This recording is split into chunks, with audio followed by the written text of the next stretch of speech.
नमस्कार मंडळी. राजकारणात कधी कुणाची विकेट पडेल आणि कधी कुणाचा गेम होईल हे सांगता येत नाही.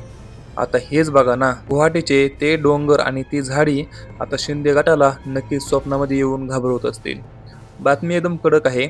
मुख्यमंत्री देवेंद्र फडणवीस साहेबांनी अचानक मंत्रिमंडळामध्ये असा काही फेरबदल केलाय की शिंदे गटाच्या मंत्र्यांच्या पायाखालची जमीनच सरकली.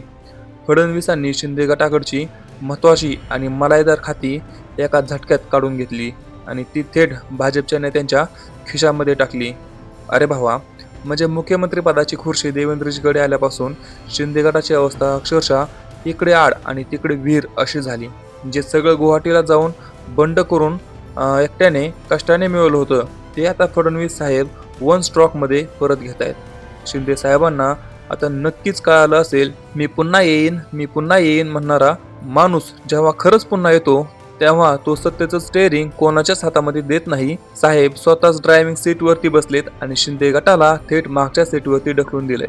आता शिंदे गटाची अवस्था ना घर का ना घाट का अशी होऊ नये म्हणजे झालं.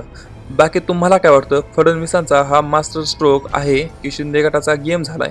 तुमचं मत कमेंट्समध्ये नक्की सांगा आणि अशाच कडक